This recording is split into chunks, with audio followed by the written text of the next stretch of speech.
এবার ইরানের উপর বোমা হামলার হুমকি দিলেন যুক্তরাষ্ট্রের প্রেসিডেন্ট ডোনাল্ড ট্রাম্প। নতুন করে পারমাণবিক সমঝোতায় যদি রাজি না হয় তাহলে ইরানের উপর সামরিক হামলা হতে পারে বলে ঘোষণা দিয়েছেন বিশ্বমোড়ল। ট্রাম্প পরিষ্কার করে বলেন, যদি তারা চুক্তিতে না আসে তাহলে বোমা হামলা চালানো হবে এবং সেটা এমন মাত্রায় চালানো হবে যা তারা আগে কখনো দেখেনি। উল্লেখ্য, 2015 সালে সাবেক প্রেসিডেন্ট বারাক ওবামার সময়ে ইরানের সঙ্গে ঐতিহাসিক পারমাণবিক চুক্তি করে পশ্চিমা 6টি দেশ, কিন্তু ট্রাম্প প্রথম দফায় ক্ষমতায় এসে তা থেকে যুক্তরাষ্ট্রকে প্রত্যাহার করে নেন। তারপর নতুন করে আলোচনার চেষ্টা হয়েছে, তাতে কোনো ফল আসেনি। তবে ট্রাম্প এবার বলেছেন তার প্রশাসন উন্মুক্ত আলোচনা চাই। ইরানকে অবশ্যই তার পারমাণবিক কর্মসূচি সীমিত করতে হবে।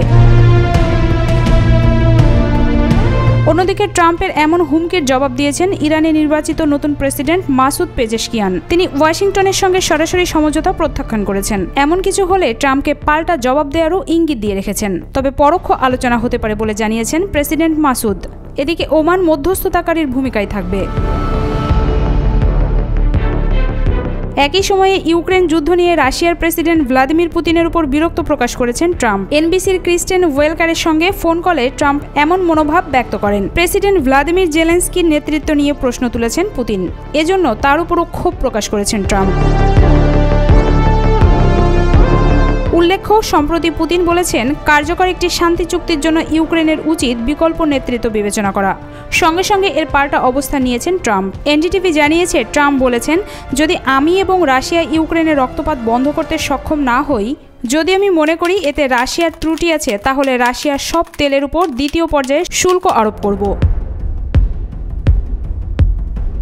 এর আগে জেলেনস্কিকে একজন স্বৈরাচার বলে অভিহিত করেছিলেন ট্রাম্প। এই দুই নেতার মধ্যে ব্যাপক উত্তেজনাপূর্ণ সম্পর্ক আছে। সম্প্রতি ওয়াশিংটন সফরে জেলেনস্কির সঙ্গে সেই উত্তেজনার পারদ তুঙ্গে ওঠে, কারণ যুদ্ধকালীন ইউক্রেনের শাসন ব্যবস্থার সমালোচনা করেছিলেন ট্রাম্প। তিনি বারবার উল্লেখ করেছেন তার ক্ষোভের বিষয়ে অবহিত পুতিন। তবে তার সঙ্গে ট্রাম্পের খুব ভালো সম্পর্ক আছে। তবে ইউক্রেন ইস্যুতে যদি সঠিক সিদ্ধান্ত নেন পুতিন, তাহলে ট্রাম্পের সেই ক্ষোভ প্রমোশিত হবে। কূটনৈতিক উদ্যোগে ট্রাম্প প্রশাসন ইউক্রেন যুদ্ধবন্ধে একটি চুক্তিতে আসতে সক্ষম হয়নি।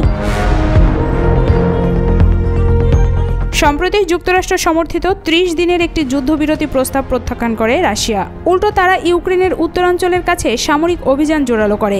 এখন ট্রাম্প যদি রাশিয়ার তেলের উপর দ্বিতীয় পর্যায়ে শুল্ক আরোপ করেন, তাহলে রাশিয়া থেকে যারা তেল কেনে সেই সব দেশ টার্গেটে পড়বে।